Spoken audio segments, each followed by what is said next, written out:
মই ৰিমঝিম পাঠক আপোনালোক সকলোকে পুনৰবাৰ ইকুহি পাঠৰ আন এটি ক্লাছলৈ স্বাগতম জনাইছো আৰু আজি আমি আমাৰ যি হেল্থৰ এক্সাম হ'ব গৈ আছে বা নতুনকে আপোনালোকে গমে পাইছে নতুনকে আৰু কিছুমান পোষ্টৰ কাৰণে নটিফিকেশন ওলাইছে সেই গোটেইখিনিক লৈ পেলাই সেই গোটেইখিনিৰ ওপৰত ভিত্তি কৰি পেলাই আমি আজি হেল্থৰ প্ৰিভিয়াছ ইয়াৰ কুৱেশ্যন পেপাৰ এখন আজি ডিসকাস কৰিম যিমানখিনি কুৱেশ্যন পেপাৰ উপলব্ধ গোটেইখিনি কুৱেশ্যন পেপাৰে আমি ডিসকাস কৰিম আৰু এইখন আমি 2018ৰ এখন কুৱেশ্যন পেপাৰ ডিসকাস কৰিব গৈ আছো এক্সামত কুৱেশ্যনবোৰ ইংলিছত আহিছিলে কিন্তু মই আপোনালোকৰ সুবিধা হোৱাৰ বাবে সুবিধাৰ্থে মই আপোনালোকক ইয়াতে আপোনালোকে দেখিলে গমে পাব কুৱেশ্যনবোৰ মই অসমীয়াটো লৈ আহিছো ওকে সো পলম নকৰো ক্লাছটো আৰম্ভ কৰো আৰু ক্লাছটোৰ আৰম্ভণিতে আপোনালোকক জনাব বিচাৰো যে আপোনালোকে যদি ডেইলি কাৰেণ্ট এফেয়াৰ্স বা ডেইলি কিছুমান নিউজৰ কাৰণে বা ইকুহি পাঠৰ লগত জড়িত হৈ থাকিবৰ কাৰণে ইকুহি পাঠ টেলিগ্ৰাম চেনেলটো জইন কৰিব পাৰিব চাৰ্চ কৰিলেও আহি যাব নহলে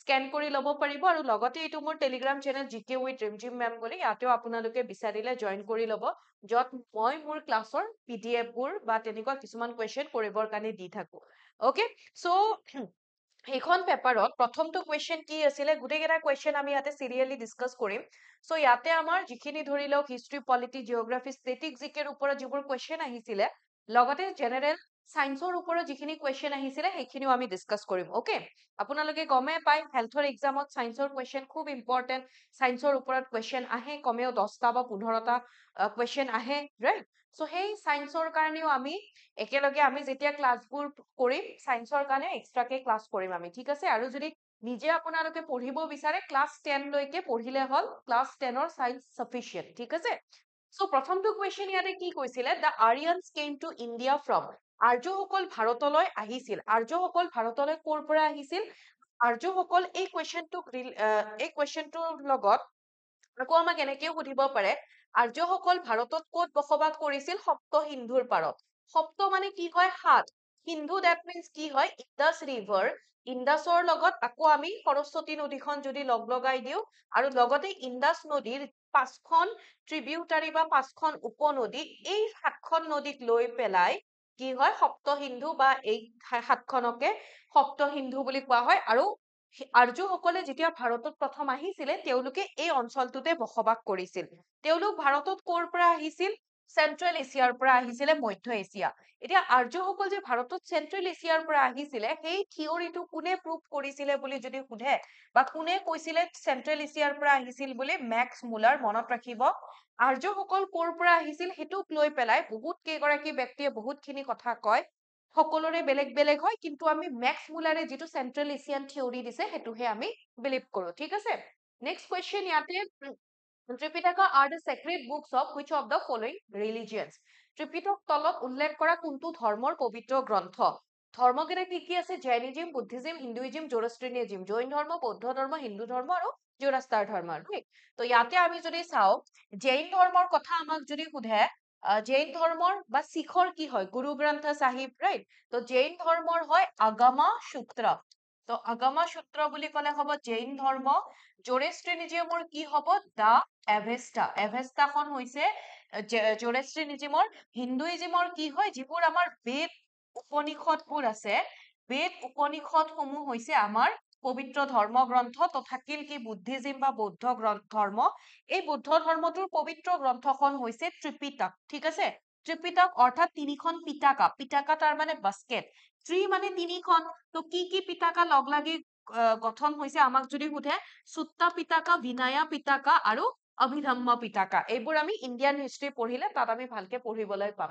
then who is called the Napoleon of ancient India প্ৰাচীন ভাৰতৰ নেপোলিয়ন বুলি কাক জনা যায় বা কাক কোৱা হয় তেখেত কোন হয় সমুদ্ৰগুপ্ত গুপ্ত বংশৰ এগৰাকী পাৱাৰফুল ৰুলাৰ আছিলে ৰাইট সমুদ্ৰগুপ্তক কোৱা হয় সমুদ্ৰগুপ্তৰ লগত মনত ৰাখিব এলাহাবাদ পিলাৰ যি এলাহাবাদৰ ইনস্ক্ৰিপশ্যন বা প্ৰশস্তি আছে সেইটো সমুদ্ৰগুপ্তৰ লগত জড়িত আৰু সমুদ্ৰগুপ্তৰ এলাহাবাদৰ পিলাৰৰ পৰাই আমি কামৰূপৰ বিষয়ে গম পাওঁ আমি যদি হেল্থৰ এক্সামত চাওঁ আগৰ মানে আমি প্ৰিভিয়াছ ইয়াৰ কুৱেশ্যন পেপাৰবোৰ যদি এনালাইচিছ কৰো তাত আমি দেখা পাওঁ যে আমাৰ অসমৰ ওপৰত তেনেকুৱা কুৱেশ্যন সোধা নাই সুধিছে যদিও কৰবাত এটা কিন্তু খুব কম একেবাৰে নাই বুলি আমি ক'ব পাৰো গতিকে আমি সেইখিনিৰ ওপৰত মানে বেছ কৰি পেলাই আমি ইণ্ডিয়া আৰু ৱৰ্ল্ডৰ খিনি ভালকে পঢ়িম তথাপিও অসমৰ আহিও যাব পাৰে যিহেতু আমি সেইখিনিও কেনেকে কি লাগিব সেইখিনিও আমি পঢ়ি যাম একেলগে ঠিক আছে next king Porus was defeated by Alexander and the Great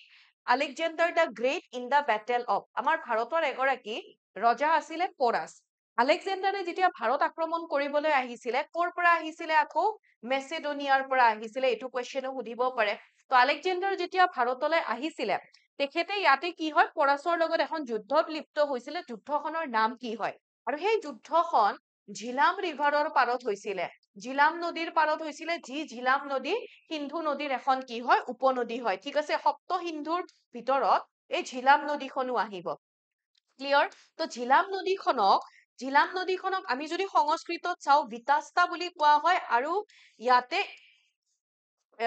তেওঁলোক কি আছিলে গ্ৰীক আছিলে আৰু গ্ৰীক লেংগুৱেজটোত কি বুলি কোৱা হয় হাইডাছপাছ আৰু সেই বেটেলখনৰ নামেই আছিলে বেটেল অফ হাইডাছপাছ মনত থাকিব ঠিক আছে ওকে সো হাইডাছপাছ বুলি ক'লে ঝিলাম নদী মনত ৰাখিব আৰু কোন ৰজা আছিলে Porus then who was the author of the book Indica Indica নামৰ কিতাপখনৰ লিখক কোন হয় ইণ্ডিকা নামৰ কিতাপখন কোনে লিখিছিলে আৰু ইণ্ডিকা নামৰ কিতাপখন ক'ত লিখা কিহৰ ওপৰত লিখা হৈছিলে মৌৰ্যন এম্পায়াৰ মৌৰ্য সাম্ৰাজ্যৰ ওপৰত ইয়াতে কোৱা হৈছিলে যে মৌৰ্য সাম্ৰাজ্যত 7টা কাষ্ট চিষ্টেম আছে অৰ্থাৎ আমি যেনেকুৱাকে 4 বৰ্ণৰ কথা পাওঁ ন ইণ্ডিকা কিতাপখনত মৌৰ্য সাম্ৰাজ্যত 7 বৰ্ণৰ কথা কোৱা হৈছে আৰু লিখিছিলে কোনে মেগাস্থেনিছ এতিয়া কথাটো হ'ল যে মেগাস্থেনিছ কোন হয় মেগাস্থেনিছ এগৰাকী গ্ৰীক এম্বেচেডৰ বা এগৰাকী গ্ৰীক ৰাষ্ট্ৰদূত আছিলে আৰু মেগাস্থেনিছে আছিলে চন্দ্ৰগুপ্ত মৌৰ্যৰ ৰাজসভাত তেখেতে আহিছিলে তেখেতক কোনে পঠাইছিলে সেলিউকাছ নিকেটাৰ ওকে সেলিউকাছ নিকেটাৰে মেগাস্থেনিছক চন্দ্ৰগুপ্ত মৌৰ্যৰ ৰাজসভালৈ পঠাইছিলে মনত ৰাখিব next question Kautilya was the prime minister of which of the following Indian rulers Kautilya যাক আমি আকৌ কি বুলি জানো চাণক্য বুলি জানো ৰাইট আৰু যাৰ আন এটা নাম কি হৈছে বিষ্ণুগুপ্ত তো সেই কৌটিল্য বা চাণক্য তেখেতে কাৰ ৰাজসভাৰ প্ৰাইম মিনিষ্টাৰ বা কাৰ ৰাজসভাৰ প্ৰধানমন্ত্ৰী আছিলে ভাৰতীয় শাসকৰ আনসাৰ কি হৈ যাব মৌৰ্য সাম্ৰাজ্যৰ বা চন্দ্ৰগুপ্ত মৌৰ্যৰ ঠিক আছে চন্দ্ৰগুপ্ত 1 বুলি ক'লে হ'ব গুপ্ত সাম্ৰাজ্যৰ ৰজা অশোকাটো মৌৰ্য বংশৰে হয় হৰ্ষবৰ্ধন বুলি ক'লে পুষ্যৱতী ডাইনেষ্টি বা বৰ্ধনা ডাইনেষ্টিৰ ৰজা then who ascended the throne of Delhi Sultanate after the death of Kutubuddin Aibak Qutbuddin আইবাকে দিল্লী সালতানেটৰ ফাউণ্ডাৰ আছিলে অৰ্থাৎ দিল্লী সালতানেটত আমি টোটেল 5টা ডাইনেষ্টিৰ কথা পঢ়িবলৈ পাওঁ সেই 5টা ডাইনেষ্টিৰ ভিতৰত প্ৰথম যিটো বংশ স্লেভ ডাইনেষ্টি বা যিটোক আমি মামলুক ডাইনেষ্টি বুলিও কওঁ মামলুক মানে হৈছে স্লেভ তো বা ডাক বংশ বুলি অসমীয়া যিটো কওঁ তো সেই বংশটোৰ প্ৰতিষ্ঠাপক আছিলে কুতুবুদ্দিন আইবাক কুতুবুদ্দিন আইবাকৰ ঠিক পিছতে তেখেতৰ এগৰাকী পুতেকে অলমষ্ট 8 মাহ মানৰ কাৰণে ৰুল কৰিছিলে আৰু তেখেতৰ শাসনকাল যদি চাও 1206 পৰা 1210 লৈকে আছিলে তো তেখেতৰ মৃত্যুৰ পিছত তেখেতৰ নিজৰ এগৰাকী পুতেক আৰামছা তেখেতে প্ৰায় 8 মাহ মানৰ কাৰণে ৰুল কৰে বাট তাৰ পিছত কুতুবুদ্দিন আইবাকৰ এগৰাকী তেখেতো স্লেভে আছিলে লগতে কুতুবুদ্দিন আইবাকৰ জোৱায়েক আছিলে ইলতুৎমিছ তেখেতে ৰুল কৰে ওকে সো আমি ইয়াতে যদি কুৱেশ্যনবোৰত চাও কুতুবুদ্দিন আইবাকৰ ঠিক পিছত যোনে ৰুল কৰে তেওঁৰ নাম নিদি পেলাই মেক্সিমাম ইলতুৎমিছে অপচনত থাকে ওকে সো ইয়াতে আমাৰ আনসাৰ হৈ যাব ইলতুৎমিছ আৰু ইলতুৎমিছক ৰিয়েল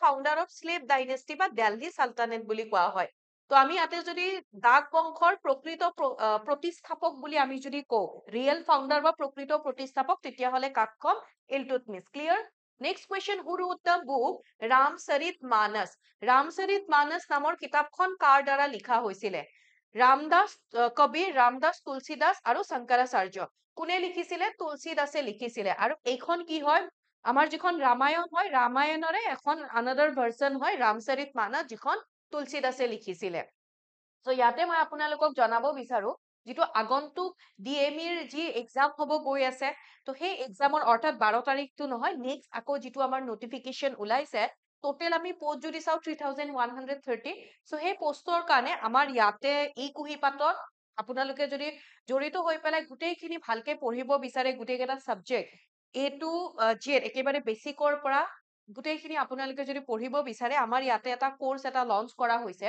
য'ৰ ৰেজিষ্ট্ৰেচন চলি আছে সেই কোৰ্সটোৰ যদি আপোনালোকে সবিশেষ জানিব বিচাৰে কেনেকে কি কৰিব লাগিব আপোনালোকক মই দুটা নাম্বাৰ দিছো কন্টেক্ট কৰি ল'ব 0361 3193570 নাইবা 7002940127 সবিশেষ জানিবৰ কাৰণে আপোনালোকে এই দুটা নম্বৰত কন্টেক্ট কৰি ল'ব পাৰে ওকে আগবাঢ়িছো আমাৰ নেক্সট কুৱেশ্যনৰ ফালে নেক্সট কুৱেশ্যনটো ইয়াতে কি সুধিছে আমাক আমাক ইয়াতে কুৱেশ্যনটো সুধিছে which Mughal emperor founded his own religion din-e-ilahi অৰ্থাৎ কোনজন মোগল সম্ৰাটে নিজৰ ধৰ্ম din-e-ilahi প্ৰতিষ্ঠা কৰিছিল তো কোন গৰাকী আছিলে আমি যদি তেখেতৰ বিষয়ে চাও বহুতখিনি কথা আমি জানিব লাগিব তেখেতৰ বিষয়ে পঢ়িব লাগিব আৰু মোগল এম্পায়াৰ বা মোগল সাম্ৰাজ্যৰ প্ৰতিষ্ঠাপক বুলি যদি সোধে ফাউণ্ডাৰ কোন আছিলে তেতিয়া হলে হ'ব বাবৰ ওকে আৰু লাষ্ট ৰুলাৰ বুলি আমাক যদি সোধে বাবৰে প্ৰতিষ্ঠা কৰিছিলে 1526ত আৰু লাষ্ট ৰুলাৰ অৰ্থাৎ সিপাহী বিদ্ৰোহৰ পিছত 1858ত মোগল সাম্ৰাজ্য বুলি একোৱে নাথাকে আৰু লাষ্ট ৰুলাৰ আছিলে বাহাদুৰ শাহ জাফৰ প্ৰত্যেকটো কুৱেশ্যনৰ লগত মানে লিংক কৰি পেলাই মই সেইবোৰৰ ইম্পৰ্টেন্ট কিছুমান মই কৈ দিছো আই হোপ আপোনালোক উপকৃত হ'ব যিহেতু আগন্তুক আৰু এটা এক্সামো আহি আছে সো ইয়াতে আমাক কৈছে যে din-e-ilahi কোনে প্ৰতিষ্ঠা কৰিছিলে এটা নতুন ধৰ্ম হেতু হ'ব কি আকবৰে প্ৰতিষ্ঠা কৰিছিলে clear next the quit india movement was launched in the year ভাৰতীয় আন্দোলন আৰম্ভ কৰিছিলে কোনে আৰম্ভ কৰিছিলে ভাৰতীয় আন্দোলন মহাত্মা গান্ধী ওকে আৰু মহাত্মা গান্ধীয়ে ইয়াতেতো আমাক সুধিছে সন কিমান সন 1942 কোৰ পৰা আৰম্ভ কৰিছিলে আমাক যদি সোধে বোম্বেৰ আগষ্ট ক্ৰান্তি ময়দানৰ পৰা ওকে আগষ্ট ক্ৰান্তি ময়দান বা যিখনক আকৌ কি বুলি কোৱা হয় গোৱালিয়ৰ টেংক বা গোৱালিয়ৰ টেংক মনত ৰাখিব কোৰ পৰা আৰম্ভ কৰিছিলে আমাক তেনেকেও সুধিব পাৰে তো আগষ্ট ক্ৰান্তি ময়দান বা গোৱালিয়ৰ টেংকৰ পৰা আৰম্ভ কৰিছিলে আৰু আজিৰ ক্লাছটোত আমি টোটেল 50টা কুৱেশ্যন চাম কাৰণ যিখন পেপাৰ লৈছো তাত টোটেল 50টা কুৱেশ্যন আহিছিলে জিকেৰ পৰা ওকে জিকে সায়েন্স মিলাই পেলাই দেন নেক্সট সুধিছে garba dance is a dance form আমি যদি চাও যিটো গৰবা ডান্স ফৰ্ম আছে বা গৰবা যিটো এটা নৃত্য হয় সেই নৃত্যটো কৰ হয় কোনখন ষ্টেটৰ হয় গোটেই অপচন কেইটাৰ ভিতৰত কাৰেক্ট আনসাৰ হৈ যাব G for garba G for কি হৈ যাব গুজৰাট ঠিক আছে next question the Elephanta cave is situated near Elephanta গুহা ক'ত অৱস্থিত হয় এই এলিফেন্টা গুহাটো আমি যদি চাও তেনেহলে সেইটো এটা ইউনেস্কো ৱৰ্ল্ড হেৰিটেজ সাইটো হয় ওকে সেইটো এটা UNESCO world heritage site UNESCO বিশ্ব ঐতিহ্য ক্ষেত্ৰ আৰু এলিফেন্টা কেভছৰ লগত মনত ৰাখিব আমাক সেই ঠাইখনতে আৰু সুধিব পাৰে অজন্তা কেভছ ক'ত আছে তাৰপাছত ইলোৰা কেভছ ক'ত আছে এই অজন্তা ইলোৰা তাৰপাছত Ajanta caves Ellora caves Agra fort তো এইবোৰক কি হয় এইবোৰ প্ৰথম এনেকুৱা আমাৰ ভাৰতবৰ্ষৰ মনিউমেন্টছ হয় বা আমি যদি চাও তাজমহল এইবোৰক কি হয় প্ৰথম এনেকুৱা মনিউমেন্ট যিবোৰক ভাৰতৰ পৰা ইউনেস্কো ৱৰ্ল্ড হেৰিটেজ সাইটত ইনক্লুড কৰা হৈছিলে অলমোষ্ট 1983 মানত সেইখিনি মান চন আছিলে তো ইয়াতে আমাক সুধিছে এলিফেন্টা কেভছ ক'ত আছে মুম্বাই মহাৰাষ্ট্ৰ আকৌ অজন্তা আৰু ইলোৰা কেভছো তাতে আছে next which of the following was written by Kalidas কালিদাসে তলৰ নিম্নলিখিত কোনখন কালিদাসে লিখিছিল সুৰসাগৰ কোনে লিখিছিলে সুৰদাসে লিখিছিলে ৰাজতৰংগিনী লিখিছিলে কালহানা আৰু এইখন কি হয় কাশ্মীৰৰ ওপৰত লিখা হৈছিলে ওকে সো আমি ইয়াতে যদি চাও ৰাজতৰংগিনী লিখিছিলে কালহানা আৰু মনত ৰাখিব কোৰ কথা লিখা হৈছিলে কাশ্মীৰৰ কথা তাৰ পাছত কথাচৰিত সাগৰ কোনে লিখিছিলে এইটো কব পাৰিব এইটো মই আপোনালোকক এটা হোমৱৰ্ক দিলো কথাচৰিত সাগৰ কোনে লিখিছিলে কালিদাসে কি লিখিছিলে মেঘদূতম লিখিছিলে ক্লিয়াৰ ওকে নেক্সট কুৱেশ্যনৰ ফালে আগবাঢ়িছো the classical dance of Andhra Pradesh is Andhra প্ৰদেশৰ শাস্ত্ৰীয় নৃত্য কি হয় গোটেইকেইটা আমাৰ ক্লাছিকেল ডান্স আমি যদি ইয়াতে যদি চাও ভাৰতনাট্যম কৰ হয় তামিলনাডুৰ হয় ৰাইট তাৰ পাছত আমি ইয়াতে অন্ধ্ৰ প্ৰদেশ কৈছে ন অন্ধ্ৰ প্ৰদেশৰ হৈ যাব কুচিপুডি কথাকালি হৈ যাব কেৰেলা আৰু এইফালে মোহিনী নাট্যমো কি হৈ যাব কেৰেলা হৈ যাব ৰাইট ওকে বাকি আমি ইয়াতে যদি চাও যেনেকুৱাকে আকৌ মণিপুৰী আছে মণিপুৰৰ উৰিষ্যি আছে উৰিষ্যাৰ তাৰপাছত এইফালে আকৌ অসমৰ সত্ৰীয়া হয় ৰাইট তো নেক্সট ইয়াতে কুৱেশ্যন সুধিছে যে desert festival in India is held in ক'ত হ'ব ডেজাৰ্ট ফেষ্টিভেল ডেজাৰ্ট উৎসৱ বা মৰুভূমি উৎসৱ আমাৰ ক'ত হয় মৰুভূমি তো মৰুভূমি মানে য'ত থাকিব ৰাজস্থান তো ৰাজস্থান হলে জয়সলমেৰ জয়পুৰ বিকানেৰ যোধপুৰ ক'ৰ হয় ৰাজস্থানৰ ক'ত চেলিব্ৰেট কৰা হয় জয়সলমেৰ, ঠিক আছে, অপশ্যন এ হৈ যাব correct answer. Then which planet looks reddish in the night sky? নিশাৰ আকাশত কোনটো গ্ৰহ ৰঙা ৰঙৰ দেখা যায়? নিশাৰ আকাশত কোনটো গ্ৰহ ৰঙা ৰঙৰ দেখা যায় সেইটো হৈছে মাৰ্চ। ওকে, মাৰ্চ অৰ্থাৎ মংগল গ্ৰহৰ কথা আমাক ইয়াতে কোৱা হৈছে। মাৰ্কিউৰি বা বুধ গ্ৰহ আমি যদি চাওঁ, আমাৰ গোটেই সৌৰজগতৰ ভিতৰত আটাইতকৈ সৰু আৰু সূৰ্যৰ একেবাৰে ওচৰত থকা গ্ৰহ হয়, ঠিক আছে। জুপিটাৰ যদি চাওঁ, লাৰ্জেষ্ট হয়, আটাইতকৈ জুপিটাৰ মানে বৃহস্পতি লাৰ্জেষ্ট গ্ৰহ, আটাইতকৈ ডাঙৰ গ্ৰহ, আৰু Saturn কি হৈছে second largest, দ্বিতীয় বৃহত্তম গ্ৰহ আমাৰ সৌৰজগতৰ। Clear? Next, which one of the following planet has the largest number of natural satellites or moons? তলৰ কোনটো গ্ৰহত সৰ্বাধিক প্ৰাকৃতিক উপগ্ৰহ বা চন্দ্ৰ আছে? এতিয়া আমাক ইয়াতে কিন্তু এইটো সোধা নাই যে কোনটো গ্ৰহৰ আটাইতকৈ ডাঙৰ আমি মুন পাওঁ বা আটাইতকৈ ডাঙৰ আমি স্যাটেলাইট পাওঁ, সেইটো সোধা নাই। আমাক সুধিছে কোনটো গ্ৰহৰ হাইয়েষ্ট মানে নাম্বাৰত বেছি সংখ্যক গ্ৰহ থাকে, উপগ্ৰহ থাকে, আমাক সেইটো সুধিছে। তো সেই হিচাপত আমি যদি চাওঁ, ৰিসেন্ট আমি পাওঁ 82টা মুনছ, 82টা মুনছ পোৱা বুলি ডিস্কভাৰ কৰা হৈছে। কাৰ? সেইটো হ'ব স্যাটাৰ্ণ বা আমি ইয়াতে যদি চাওঁ শনি গ্ৰহ। Clear? Next, The earth rotates on its axis from, পৃথিৱীখনে নিজৰ অক্ষত ঘূৰি থাকে কোনফালৰ পৰা? এইফালে। এইফাল মানে পশ্চিমৰ পৰা পূবলৈ, অৰ্থাৎ ৱেষ্ট টু ইষ্ট। তো ৱেষ্ট টু ইষ্ট হলে পশ্চিমৰ পৰা কি হয়? পূবলৈকে ঘূৰি থাকিব, ঠিক আছে। Next, through which of the following countries does the equator pass? তলৰ কোনখন দেশৰ মাজেৰে বিষুৱ ৰেখা পাৰ হৈ যায়? তো আমাক এনেকে সুধিব পাৰে, আমাৰ ভাৰতৰ কথা সুধিব পাৰে। ভাৰতৰ যদি যায় কোনবোৰ আমাৰ ভাৰতৰ মাজেৰে কি ৰেখা পাৰ হৈ যায় তেনেকেও আমাক সুধিব পাৰে। ট্ৰপিক অফ কেঞ্চাৰ কাৰ মাজেৰে পাৰ হৈ যায়? ট্ৰপিক অফ কেপ্ৰিকন কাৰ মাজেৰে পাৰ হৈ যায়? এই গোটেইকেইটা অপশ্যনৰ ভিতৰত আমি যদি চাওঁ, কাৰেক্ট আনসাৰটো হ'ব ব্ৰাজিল। ব্ৰাজিলৰ উপৰিও আৰু Ecuador, Colombia, Sao Tome, Principe, Gabon, republic of Congo, Uganda, Kenya, Somalia, মলদ্বীপ, ইণ্ডোনেছিয়া আৰু কিৰিবাটি, এইকেইখন দেশৰ মাজেৰে ইকুৱেটৰ বা বিষুৱ ৰেখা পাৰ হৈ যায়, মনত ৰাখিব। Then solar eclipse occurs when, অৰ্থাৎ সূৰ্যগ্ৰহণ হয় যেতিয়া। সূৰ্যগ্ৰহণ কেতিয়া হয়? যেতিয়া ৰাক্ষস এটাই আহি পেলাই সূৰ্যটো খাই দিব, তেতিয়া সূৰ্যগ্ৰহণ হয়, হয়নে? এইবোৰ একো নাই, তাতেও সাইন্টিফিক ৰিজন আছে। আমি এইটো সায়েন্স জিঅগ্ৰাফি আমি গোটেইতে পাওঁ এইবোৰ পঢ়িবৰ কাৰণে। তো সূৰ্যগ্ৰহণৰ কথা আমি যদি চাওঁ, কেতিয়া সূৰ্যগ্ৰহণ হয়? যেতিয়া আমাৰ মুন বা আমাৰ যিটো চন্দ্ৰ, সেই চন্দ্ৰটো যেতিয়া আমাৰ পৃথিৱী আৰু আমাৰ কি হয়? সূৰ্যৰ মাজত থাকে। ওকে, তো এইফালে আমাৰ সূৰ্য, তাৰপাছত সূৰ্যৰ চাৰিওফালে পৃথিৱীখন ঘূৰি থাকিব আৰু পৃথিৱীৰ চাৰিওফালে নিজৰ কক্ষপথত চন্দ্ৰটো ঘূৰি থাকে। তো আমাৰ যেতিয়া চন্দ্ৰটো কি হয় যে পৃথিৱী আৰু সূৰ্যৰ মাজত থাকিব, তেতিয়া সূৰ্যগ্ৰহণ হয়। Clear? Okay, next question, the speed of rotation of the earth in kilometre per hour is the highest, অৰ্থাৎ প্ৰতি ঘণ্টা কিলোমিটাৰত পৃথিৱীৰ ঘূৰ্ণনৰ গতি সৰ্বাধিক হয়। এতিয়া আমাৰ পৃথিৱীখন কেনেকুৱা? এনেকুৱা টাইপৰ হয়, ৰাইট?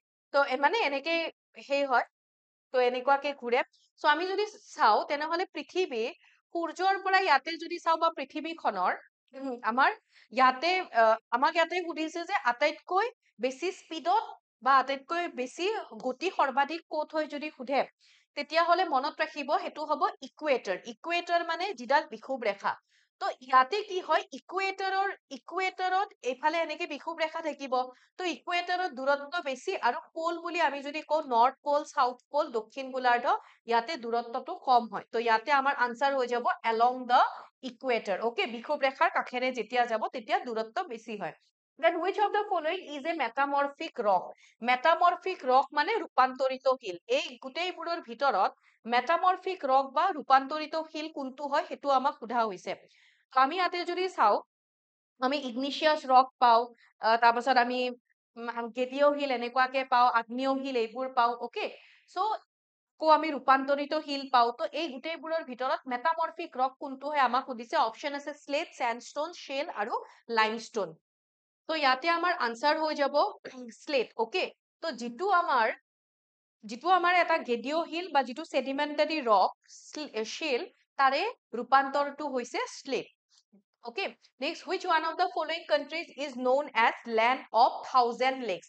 তলৰ কোনখন দেশক হাজাৰ হ্ৰদৰ ভূমি বুলি কোৱা হয়? ইজি হয় একেবাৰে, আনসাৰ হৈ যাব Finland. Okay, next, the strait that separates Europe from Africa is, ইউৰোপক আফ্ৰিকাৰ পৰা পৃথক কৰা ইয়াতে আমি যদি চাও ইউৰোপক আফ্ৰিকাৰ পৰা পৃথক কৰা প্ৰণালীটো হ'ল ইউৰোপ আৰু আফ্ৰিকা পৃথক কোনে কৰিব কোনটো প্ৰণালীয়ে ইয়াতে আনসাৰ হৈ যাব ষ্ট্ৰেইট অফ জিব্ৰাল্টাৰ ওকে ধৰি লওক এফালে জিব্ৰাল্টাৰ এফালে ইউৰোপ দেন আফ্ৰিকা ইউৰোপ আৰু আফ্ৰিকা ইহঁতক এই দুখন দেশক সেপাৰেট কৰে এটা ষ্ট্ৰেইট অফ জিব্ৰাল্টাৰ পাক ষ্ট্ৰেইট বুলি ক'লে ইজি হয় এফালে আমাৰ ইণ্ডিয়া এণ্ড শ্ৰীলংকা ইণ্ডিয়া আৰু শ্ৰীলংকাৰ মাজত আমি পাওঁ আৰু এইফালে বেৰিং ষ্ট্ৰেইট যদি হয় Russia and Alaska next question which আকৌ এটা মনত ৰাখিব ষ্ট্ৰেইট অফ জিব্ৰাল্টাৰ যেনেকে আমি সেপাৰেট এইফালে যেনেকে পাওঁ ইণ্ডিয়া আৰু সৰি ইউৰোপ আৰু আফ্ৰিকাক সেপাৰেট কৰিব ঠিক তেনেকুৱাকে ষ্ট্ৰেইট অফ জিব্ৰাল্টাৰৰ কথা আমি যদি কওঁ মেডিটেৰেনিয়ান সি আৰু আটলান্টিক সি কি কৰিব কানেক্ট কৰিব ওকে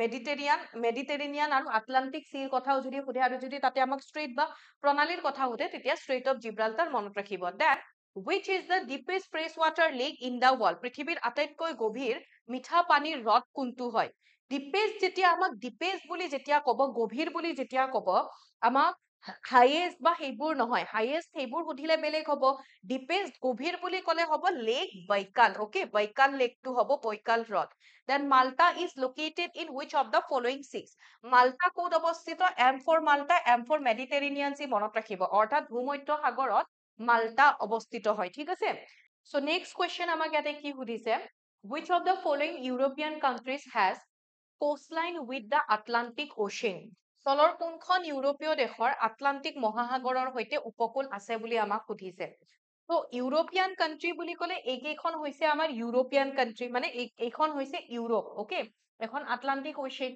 তো ইউৰোপৰ ইয়াতে একেবাৰে তলত একেবাৰে কৰ্নাৰত কোন আছে পৰ্তুগালৰ ওপৰত কোন আছে স্পেইন ৰাইট তো ইয়াতে আমি যদি চাও ইয়াতে এইখন হৈছে ইউকে আয়াৰলেণ্ড ফ্ৰান্স স্পেইন আৰু ইফালে হ'ল পৰ্তুগাল এইকেইখন কান্ট্ৰিয়ে ইউৰোপৰ ইয়াতে কি হয় আটলান্টিক অ'চিয়ানৰ লগত সীমা ভাগ বতৰা কৰে তো মই কি বুলি ক'লো ইউকে আছিলে স্পেইন আছিলে তাৰপাছত এইফালে আমাৰ ইউকে আছিলে স্পেইন আছিলে আয়াৰলেণ্ড আছিলে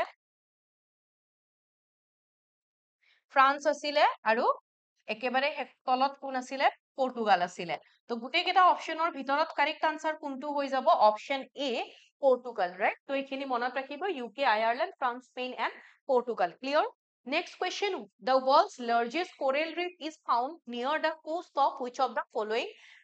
ইয়াতে আমাক সুধিছে বিশ্বৰ সৰ্ববৃহৎ প্ৰবাল প্ৰাচীৰ তলৰ কোনটো উপকূলৰ ওচৰত পোৱা যায় আমাৰ যিটো লক্ষদ্বীপো কোৰেল আইলেণ্ড এটা হয় তো সেই কোৰেল ৰিফ আমাৰ সুধিছে যে বিশ্বৰ সৰ্বাধিক ক'ত পাওঁ আমি এইটো হৈ যাব answer option A Australia is the correct answer the next question what is the capital of turkey বা তুৰস্কৰ কেপিটেল কি হয় আমাক যদি what is the currency of turkey বুলি যদি সোধে তো টাৰ্কিৰ বা কাৰেন্সি বা মুদ্ৰা বুলি ক'লে কি হ'ব সেইটো টাৰ্কিছ লিৰা ওকে টাৰ্কিছ লিৰা হৈ যাব কাৰেক্ট আনসাৰ কিন্তু ইয়াতে আমাক সুধিছে কেপিটেল অৰ্থাৎ ৰাজধানী আনসাৰ হৈ যাব option C Ankara next what is the currency of Thailand এইবাৰ থাইলেণ্ডৰ কাৰেন্সি সুধিছে একেবাৰে ইজি থাইলেণ্ডৰ কেপিটেল কি হ'ব বেংকক আৰু থাইলেণ্ডৰ আমাক কাৰেন্সি যেতিয়া সুধিব কি হৈ যাব সেইটো ভাত okay next question which of the following Indian state does not have a coastline অৰ্থাৎ coastline তাৰ মানে ইয়াতে আমাক উপকূল ৰেখাৰ কথা কৈছে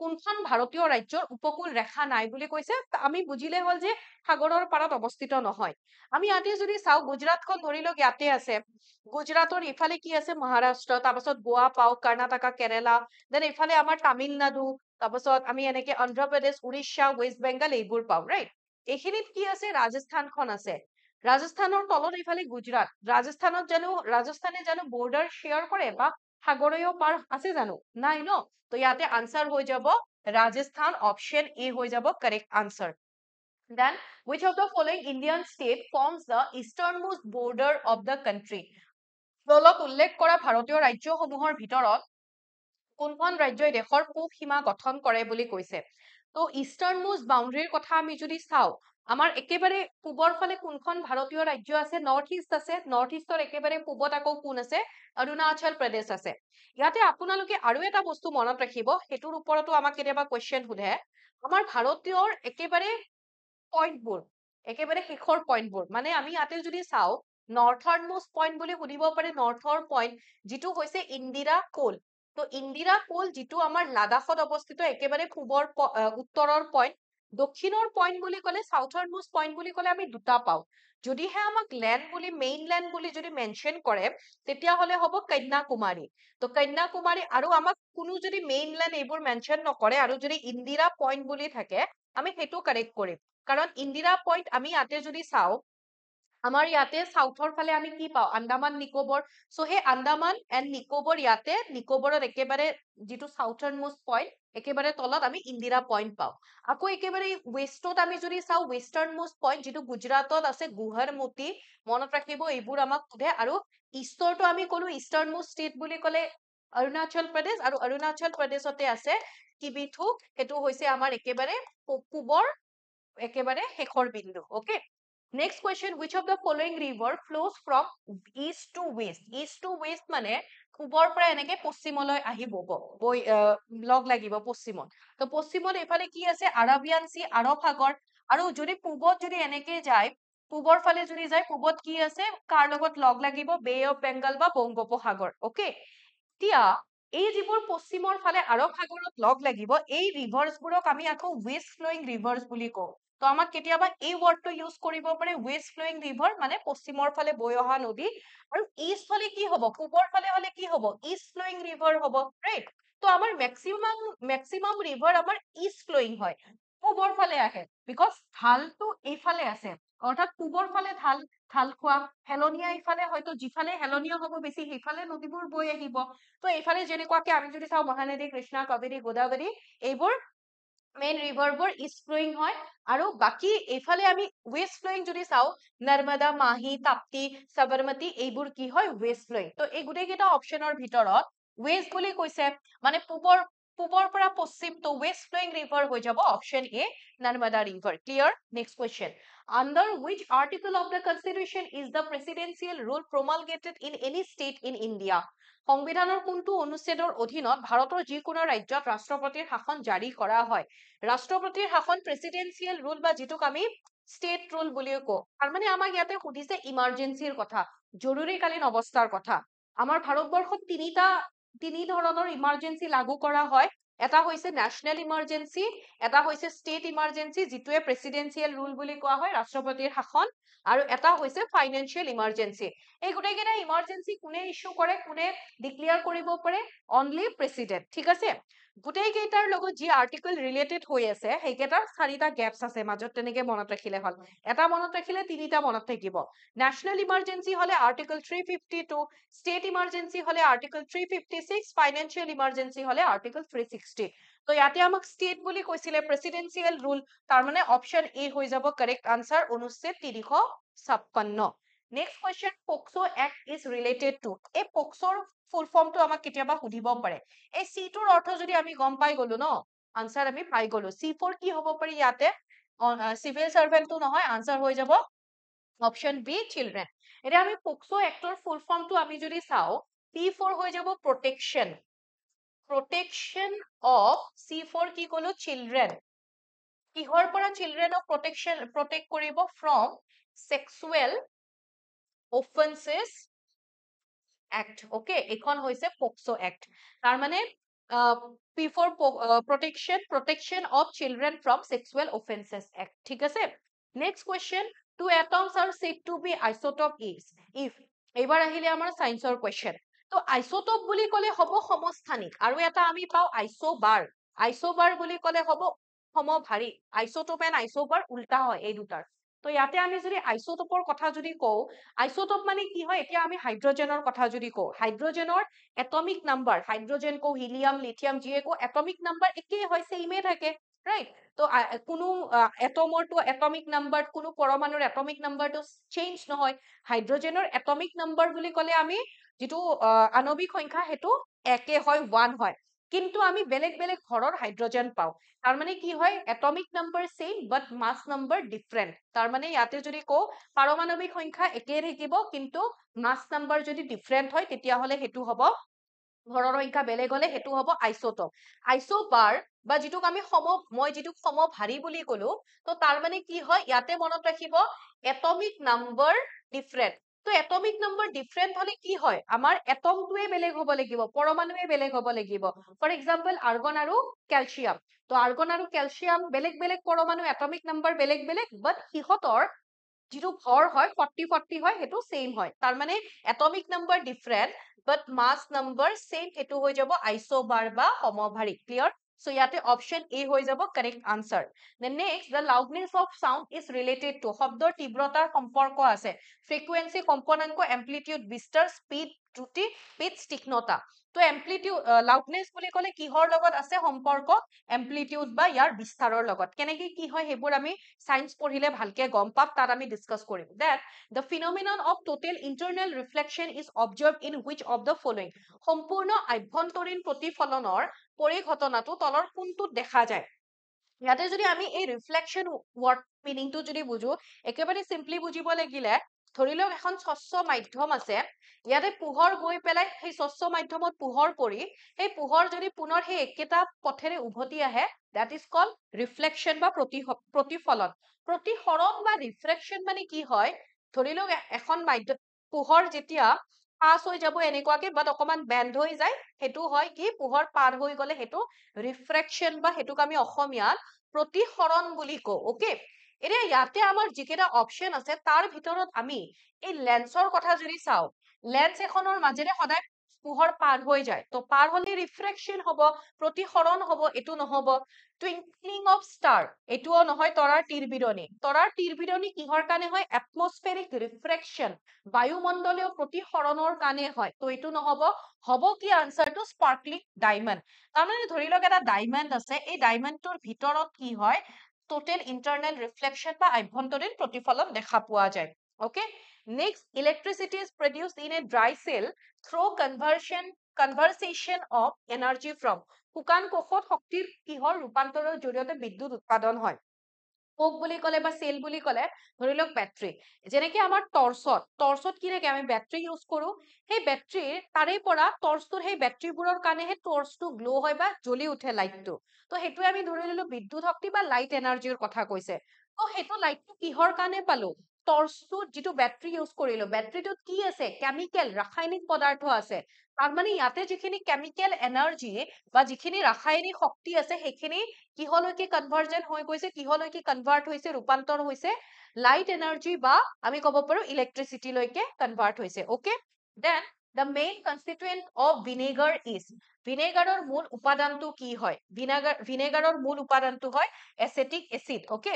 এসকৰ্বিক এসিড যিটো আমাৰ আমি যিবোৰ যিটো আমাৰ ভিটামিন সি হয় সেইটো এসকৰ্বিক এসিড বুলি কোৱা হয় সাইট্ৰিক এসিড বুলি ক'লে যেনেকে আমাৰ নেমু টেঙা কমলা টেঙা এইবোৰত আমি সাইট্ৰিক এসিড পাওঁ আৰু টামাৰিন তেতেলী এইবোৰত আমি টাৰ্টাৰিক এসিড পাওঁ নেক্সট নন ষ্টিক কুকিং ইউটেনচিল আৰু কোটেড উইথ যিবোৰ আমাৰ নন ষ্টিকৰ আমি ৰন্ধা বঢ়াত নন ষ্টিকৰ বাচন বৰ্তন ইউজ কৰো ন তাতে কিহৰ আৱৰণ দিয়া থাকে তো সেই ফুল ফৰ্মটো কেতিয়াবা সুধিব পাৰে তো ইয়াতে হ'ব পলি টেট্ৰা ফ্লুৰো ইথিলিন ওকে যিটোক আমি সিম্পলি কি বুলি কওঁ টেফলন বুলি কওঁ অপশন সি হৈ যাব ইয়াতে শুদ্ধ উত্তৰ then which of the following element is found in all organic compounds তলৰ কোনটো মৌল সকলো জৈৱিক যৌগতে পোৱা যায় ইয়াতে আমাক এটম এইবোৰ একো কোৱা নাই জাস্ট এলিমেন্ট বুলি কৈছে তো এলিমেন্ট বুলি ক'লে কি হ'ব কাৰ্বন আমি সকলো যৌগতে জৈৱিক যৌগত পাওঁ then which of the following acid is mineral acid mineral বা খনিজ এচিড বুলি ক'লে যেনেকে sulphuric acid hydrochloric acid nitric acid তো এইবোৰ কি হয় আমাৰ খনিজ এসিড বা মিনাৰেল এসিড এইটো অপশন হৈ যাব হাইড্ৰক্লোৰিক এসিড বা HCl কি সাইট্ৰিক এসিড এসকৰ্বিক এসিড টাৰ্টাৰিক এসিড সেইবোৰ আমি টেষ্ট কৰিব পাৰো নে নোৱাৰো then the which among the following is an example of chemical change অৰ্থাৎ তলৰ কোনটো ৰাসায়নিক পৰিৱৰ্তনৰ উদাহৰণ কেমিকেল চেঞ্জ বুলি ক'লে ৰাসায়নিক পৰিৱৰ্তন বুলি ক'লে য'ত এটা নতুন সাবস্টেন্স নিউ সাবস্টেন্স বা নতুন পদাৰ্থ এটা গঠন হোৱা আমি দেখা পাওঁ ইয়াতে আমি অপশন কেইটা আমি যদি চাওঁ অপশন এ আৰু বি টো the melting of an ice cube অৰ্থাৎ বৰফৰ টুকুৰা এটা গলি যোৱা the boiling of water পানী উতলা যেতিয়া আইচ এটা বৰফ এটুকুৰা গলি যাব বৰফটো বৰফ হৈ থাকোতে কি থাকে সলিড তাৰ মানে তাত কি আছে পানী গলি গল কি পালো পানী বইল হৈছে ভেপাৰ হওঁতে আমি কি পালো পানী তাৰ মানে পানীয়ে পাই আছো জাস্ট শেপটোহে চেঞ্জ হৈছে এনেকুৱা পৰিৱৰ্তনক আমি কেমিকেল বুলি নকওঁ নতুন পদাৰ্থ সৃষ্টি হোৱা নাই তো ইয়াতে কি হ'ব এইবোৰ আমাৰ ফিজিক্যাল চেঞ্জ বা ভৌতিক পৰিৱৰ্তন হ'ব আকৌ অপশ্যন ডি টো যদি চাওঁ, এটা চুম্বকৰ লগত লৈ আকৰ্ষণ কৰিছে। তো চুম্বকৰ লগত লৈ আকৰ্ষণ কৰোতে কিবা নতুন পদাৰ্থ পালো জানো? নাই ন? তো এইটোও জাষ্ট এটা ফিজিকেল চেঞ্জে হ'ব। হ'ব কি এইটো আমাৰ ৰাষ্টিং অফ আইৰন ইউটেনচিল, লোহৰ বাচনত মামৰ ধৰা। অৰ্থাৎ মামৰ যিটো হয়, মামৰ ধৰিলে সেইটো এটা কেমিকেল সাবষ্টেন্স হয়, অৰ্থাৎ কেমিকেল চেঞ্জেছ হয়, ৰাসায়নিক পৰিৱৰ্তন। Next, which of the following is the lightest metal? lightest মানে পাতল, তলৰ কোনটো ধাতু আটাইতকৈ লঘু বা পাতল? ইয়াতে আমি বহুতে মাৰ্কিউৰি বা সোডিয়াম বুলি ভুল কৰিব পাৰো। মাৰ্কিউৰি বা পাৰা যিটো কওঁ, সেইটো মনত ৰাখিব, সেইটো এটা মেটেল হয়, ধাতু হয়। তো সেইটো মাৰ্কিউৰি বা পাৰা এনেকুৱা এটা মেটেল বা এনেকুৱা এটা ধাতু যিটো আমাৰ নৰ্মেল টেম্পাৰেচাৰত সাধাৰণ উষ্ণতাত কি হয়, লিকুইড ষ্টেটত থাকে বা জুলীয়া অৱস্থাত থাকে। কিন্তু আমি যদি নৰ্মেল ধাতুবোৰ, বাকী ধাতুবোৰ যদি চাওঁ, মেটেলবোৰ, সেইবোৰ গোটা অৱস্থাত, সলিড অৱস্থাত পাওঁ। কিন্তু মাৰ্কিউৰি বা পাৰাই এনেকুৱা এটা ধাতু যিটো আমি লিকুইড ষ্টেটত পাওঁ। সোডিয়ামৰ কথা যদি কওঁ, সোডিয়াম পটাছিয়ামক কেৰচিনত ডুবাই ৰখা হয়, যাতে সিহঁতে পানী বা অক্সিজেনৰ লগত বিক্ৰিয়া কৰি পেলাই এটা মানে দুৰ্ঘটনাময় পৰিৱেশ এটা যাতে সৃষ্টি নকৰে, সেইটোৰ কাৰণে সোডিয়াম বা পটাছিয়ামক কেৰচিনত ডুবাই ৰখা হয়। ইয়াৰে আনসাৰটো হ'ব আমাৰ লিথিয়াম, অপশ্যন চি হ'ব কাৰেক্ট আনসাৰ। লিথিয়াম ধাতুবোৰৰ ভিতৰত আটাইতকৈ পাতল ধাতু হয়। Then scurvy is caused by deficiency of. Scurvy কিহৰ কাৰণে হয়? ভিটামিন এ বুলি ক'লে কুকুৰি কণা, নাইট ব্লাইণ্ডনেছ বুলি যিটো কওঁ। ভিটামিন ডি বুলি ক'লে আমাৰ উইক বোন, দুৰ্বল হাড়, সেইবোৰ। আৰু স্কাৰ্ভি বুলি ক'লে কি হ'ব? ভিটামিন চিৰ অভাৱত স্কাৰ্ভি হয়। Then which of the following glands produces growth hormone in human? তলৰ কোনটো গ্ৰন্থিয়ে মানুহৰ বৃদ্ধি হৰমন উৎপন্ন কৰে? সেই গ্ল্যান্ড বা গ্ৰন্থিবোৰৰ কথা আমি পঢ়িব লাগিব, কোনটো গ্ৰন্থিৰ কি কাম হয়। আমি পিছত পঢ়িম এইবোৰ। এতিয়া আমি বৃদ্ধি হৰমনৰ কথা আমি যদি চাওঁ, মানে বৃদ্ধি হৰমনত কোনটো গ্ৰন্থিয়ে হেল্প কৰে, সেইটো হ'ব পিটুইটাৰী গ্ৰন্থি বা পিটুইটাৰী গ্ল্যান্ড। অপশ্যন চি হৈ যাব correct answer. Then which of the following disease is caused by bacteria? এই গোটেইকেইটা অপশ্যনৰ ভিতৰত হেপাটাইটিছ বি যদি চাওঁ, ভাইৰাছৰ কাৰণে হয়। তাৰপাছত মাইলিটিছ যদি চাওঁ, সেইটো আমাৰ কি হয়? মাইলাইটিছ, সেইটো আমাৰ ভাইৰাছৰ কাৰণে হয়। বাকী ইয়াতে টিউবাৰকুলোচিছটো বেক্টেৰিয়াৰ কাৰণে হয়। আমাক ইয়াতে বেক্টেৰিয়া বুলিয়েতো কৈছিলে, ৰাইট? বেক্টেৰিয়া আছিলে। Yes. The next, which of the following disease is also known as break bone disease, fever? তলৰ কোনটো ৰোগক ব্ৰেক বোন ফিভাৰ বুলিও কোৱা হয়? ব্ৰেক বোন কিয়? কাৰণ মানে এনেকুৱা লাগে সেইটো হলে যেন আমাৰ হাড়বোৰ ভাঙি গৈছে, বহুত বিষ হয়, পেইন হয়, মাসল পেইন, তাৰপাছত বোনবোৰত পেইন হয়, সেইটো কাৰণে। আৰু সেইটো কোনটো বেমাৰ হলে কোৱা হয়? ডেংগু হলে ব্ৰেক বোন ফিভাৰ বুলিও কোৱা হয়। নেক্সট আমাৰ লাষ্ট কুৱেশ্যন এইটো, the site for cellular respiration in animal cell is. প্ৰাণী কোষত কোষীয় শ্বাস প্ৰশ্বাসৰ স্থান হল, অৰ্থাৎ আমাৰ যিটো আমাৰ বডিত শক্তি উৎপন্ন হয়, শক্তি উৎপন্ন হলে সেইটো কিহৰ ফৰ্মত থাকে? এটিপিৰ ফৰ্মত থাকে। আৰু এটিপিৰ ফৰ্মত ক'ত ষ্ট'ৰ হৈ থাকে? আমাৰ শৰীৰৰ এটা কোষ অংগাণু বা আমি যদি কওঁ চেল অৰ্গেনেলি মাইটোকন্ড্ৰিয়াত ষ্ট'ৰ হৈ থাকে। ওকে, আৰু সেইটো কাৰণে আমি মাইটোকন্ড্ৰিয়াক কি বুলি কওঁ? আকৌ power house of the cell বুলিও কওঁ। তো এই যে মাইটোকন্ড্ৰিয়াক power house of the cell, অৰ্থাৎ কোষৰ শক্তিৰ ভঁৰাল বুলি কলো, সেইটো কুৱেশ্যনে আমাক ইয়াতে সুধিছে। চেলুলাৰ ৰেস্পিৰেশ্যন তাৰ মানে কোষীয় শ্বাস প্ৰশ্বাসৰ স্থান কি হয়? Mitochondria. Okay, option B. Then lysosome বুলি ক'লে, লাইসোজোমক সুইচাইডেল বেগ বুলি কোৱা হয়। সুইচাইডেল বেগ বা আমি অসমীয়াত ক'লে আত্মঘাতী মনা বুলি কোৱা হয়। কিয় কোৱা হয় সেইবোৰ আমি বেলেগ এটা ক্লাছত ডিছকাছ কৰিম, আজি ইমান সেইবোৰত নাযাওঁ। আৰু এইখিনি আছিল আজি আমি ডিছকাছ কৰিবলগীয়া কুৱেশ্যন, টোটেল 50টা, এখন প্ৰিভিয়াছ ইয়াৰ কুৱেশ্যন পেপাৰৰ এখন পেপাৰ। আৰু বাকীবোৰ পেপাৰো আমি ডিছকাছ কৰিম একেলগে। পঢ়ি যাওক আপোনালোকে ভালকে, কিবা প্ৰব্লেম থাকিলে জনাব। আশা কৰিছো ভাল পাইছে ক্লাছটো। যদি ভাল পাইছে, আপোনালোকৰ বন্ধু বান্ধৱী তথা প্ৰিয়জনৰ সৈতেও শ্বেয়াৰ কৰিব, লাইক এটা কৰি দিব আৰু ফিডবেকটো দিবলৈ নাপাহৰিব। Thank you so much.